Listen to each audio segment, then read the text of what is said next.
à tous. Bonjour à tous. Bonjour tout le monde, comment allez-vous? Bonjour à tous.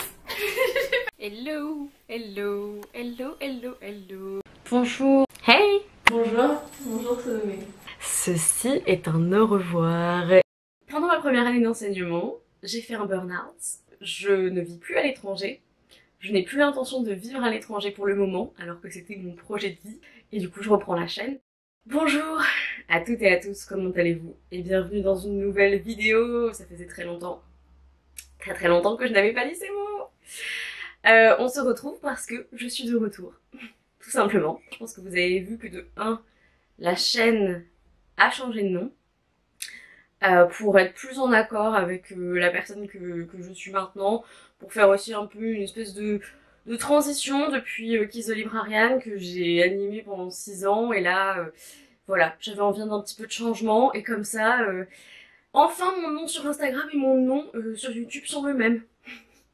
Ça peut être utile. Je suis ravie de vous retrouver aujourd'hui pour déjà vous annoncer mon retour, ce qui est très cool parce que c'est une décision que j'ai mis du temps à prendre en me disant est-ce que j'y vais, est-ce que j'y vais pas. Mais j'avais pas envie que ce soit juste une vidéo blabla, ah je suis de retour, tout est beau, on sourit et rien ne s'est passé entre deux, parce que j'ai vécu des choses un peu dures dans le temps, les 1 an et demi où en fait j'ai pas fait de vidéo. Alors je sais que j'ai fait 2 hors-série fin décembre et début janvier, mais c'était justement des hors-séries. J'avais envie de vous parler de 3 livres qui m'ont aidé à comprendre ce qui se passait cette année, du coup à partir de janvier jusqu'à août on va dire. Je vais vous parler de 3 livres qui m'ont vraiment marqué parce qu'ils ont fortement résonné avec moi et m'ont beaucoup aidé à prendre conscience de certaines choses qui m'arrivaient. Juste petit contexte, en septembre 2022, j'ai déménagé à Portsmouth en Angleterre pour devenir prof de français et d'allemand en collège-lycée. Et cette expérience m'a changée, m'a transformée. Ça a commencé de manière relativement correcte et ça s'est corsé au fur et à mesure, surtout à partir de janvier en fait. J'avais une école de septembre à décembre dans laquelle ça s'est bien passé, même si voilà c'est l'enseignement donc c'est pas toujours facile, mais ça se passait relativement bien. Et en fait quand j'ai commencé mon école, ma nouvelle école en janvier, c'est là où tout a dégringolé un petit peu au niveau professionnel. C'était assez compliqué, et puis dans ma vie personnelle il se passait des choses aussi. Un membre de ma famille très proche qui était à l'hôpital, qui a été hospitalisé en gros du moment où j'ai commencé à être prof, le jour où j'ai commencé dans ma première école en septembre, cette personne est rentrée à l'hôpital pour n'en être toujours pas ressortie là à l'heure où je vous parle, donc mi-septembre, même si apparemment cette personne va bientôt sortir.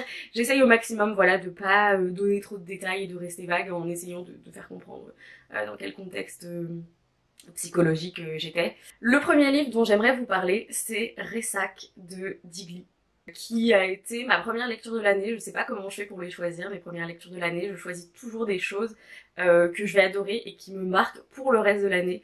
Et Ressac, c'était vraiment ce livre qui racontait l'intime, qui avait une dimension autobiographique évidemment, puisque c'était l'histoire de Digli qui a décidé d'aller faire une sorte de retraite d'écriture, slash aussi spirituelle, slash de vie en fait tout simplement. 163 pages de questionnement, d'errement, de réflexion autour de nombreux sujets: féminisme, héritage familial, couple, art.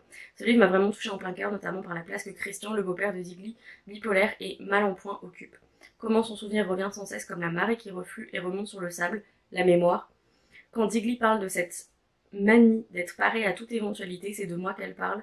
Quand elle parle d'embarquer dans un voyage vers le dedans, elle fait écho à mon propre désir de me couper du monde quelques jours, de disparaître temporairement. Et c'était vraiment quelque chose que je ressentais fortement au mois de janvier. C'était le besoin de mettre sur pause quelque chose, parce que tout allait vite et tout allait lentement à la fois. Et du coup il y a eu une citation dans Ressac qui m'a beaucoup marqué, qui dit: évidemment les vivants, tant qu'ils sont vivants, ne semblent rien avoir de précieux. Une voix que l'on entend chaque jour n'a que peu de valeur sur le marché du souvenir, qui, comme vous l'avez vu, a fait bien écho et m'a fait me dire: bon, si ça fait autant écho, si j'ai autant envie de m'enfermer quelque part, en dehors du monde des vivants, en dehors de l'Angleterre, enfin, vous voyez ce que je veux dire, j'étais là, je pense pas que ce soit un très bon signe. Mais j'ai continué sur ce chemin, parce que pourquoi pas. Le deuxième livre dont j'aimerais vous parler, c'est Happy Place de Emily Henry, et je pensais pas du tout qu'il serait dans cette vidéo en fait sur le coup, parce que je me disais vraiment oh trop cool, Emily Henry a sorti sa nouvelle romance, du coup je vais la lire et c'est trop bien, et en fait ça m'a beaucoup plus bouleversée que ce que je pensais, en dehors de l'aspect histoire d'amour, puisque Happy Place ça parle d'un couple qui a été ensemble pendant très longtemps et qui s'est séparé il y a 6 mois, et en gros ils se retrouvent en vacances avec leurs meilleurs amis qui le savent pas, et donc ils vont essayer de donner le change en fait, tout simplement parce que c'est la dernière année où ils peuvent être dans cette maison, parce qu'elle est en gros en train d'être vendue. Et donc ils sont là, bah non, on va pas gâcher ça, voilà, avec nos problèmes, ça sert à rien. Donc ils vont essayer de donner le change pendant toute la durée du séjour.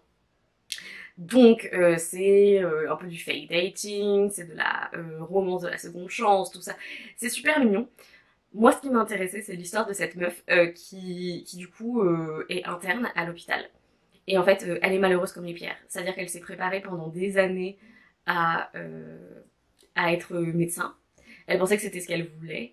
Et finalement, la réalité est tout autre. Et elle est malheureuse, quoi. Elle est super malheureuse. Elle est pas épanouie dans son travail. C'est pas horrible, mais enfin, ça la bouffe par petits morceaux, à petit feu.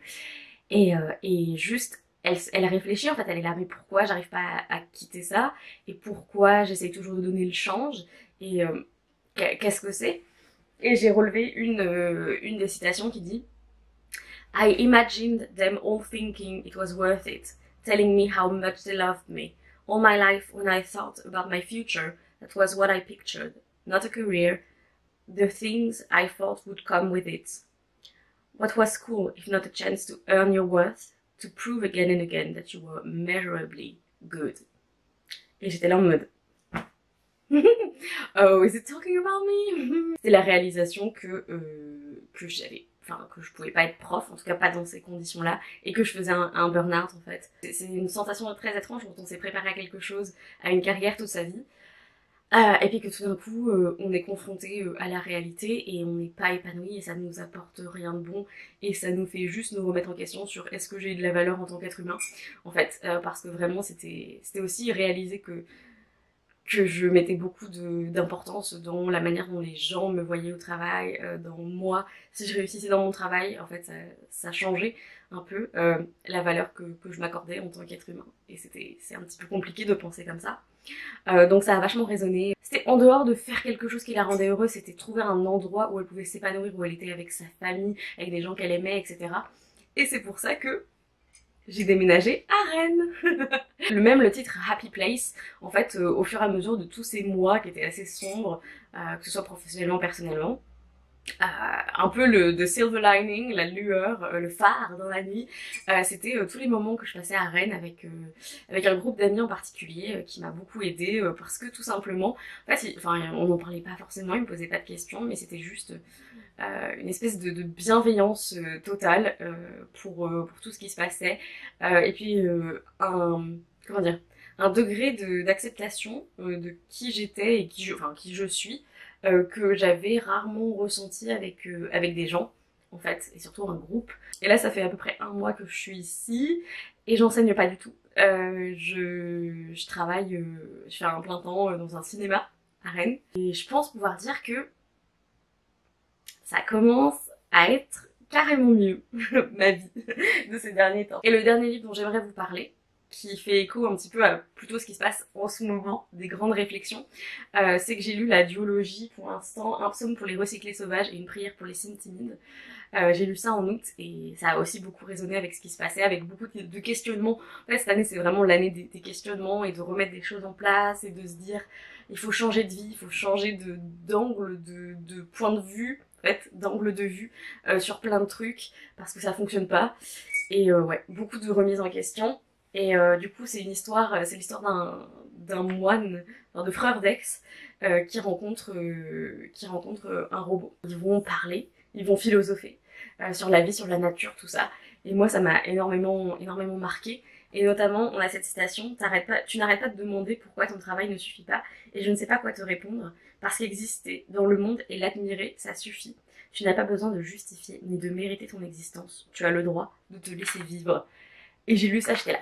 Wow, ok, c'est des choses qu'on sait en fait.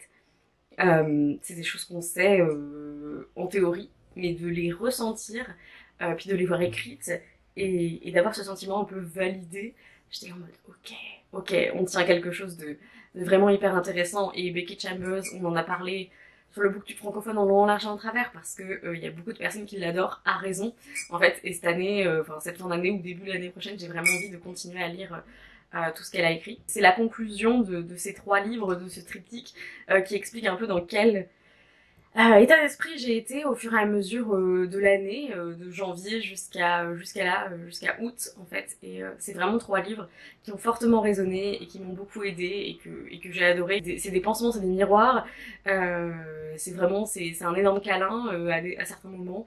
C'est une main tendue à travers l'espace, le temps, l'écriture, le papier, tout ce que vous voulez. Et je pense que c'est quand même un peu le but des livres, et j'avais besoin de m'en souvenir aussi cette année, et c'est pour ça que j'avais envie de vous en parler. C'est un petit peu le but des livres, de se sentir faire partie des vivants et d'une sorte de communauté d'êtres humains. Cette vidéo a été un peu deep, je sais pas si vous vous attendiez à ça. Moi de base, je m'attendais pas à vouloir en parler comme ça, mais en fait je me suis dit que c'était bien de repartir sur des bonnes bases et de dire ok, même de l'avouer en fait. Pour la première fois en des années, j'ai le temps, j'ai la motivation, j'ai l'envie, l'énergie, tout ce que vous voulez, parce qu'en fait, il y a quasiment plus aucune source de stress dans ma vie. C'est étrangement reposant. Je vous laisse l'espace des commentaires pour réagir. J'espère que vous êtes contents de me revoir. Moi, je suis contente de vous revoir. J'ai hâte de pouvoir à nouveau parler avec vous. Si vous voulez m'envoyer des messages sur Instagram, vous pouvez, mais il faut juste savoir que j'ai désinstallé Instagram depuis juillet 2022. Il y a des périodes où j'essaye de le réinstaller, genre pour une semaine ou 15 jours, et en fait je vois que je passe genre 1 heure par jour dessus, et je fais ouais non, ça vaut pas la peine. Donc maintenant je le check 5 minutes par jour, et je m'en porte super bien. En attendant une prochaine vidéo, lisez bien, amusez-vous avec vos lectures, et ciao!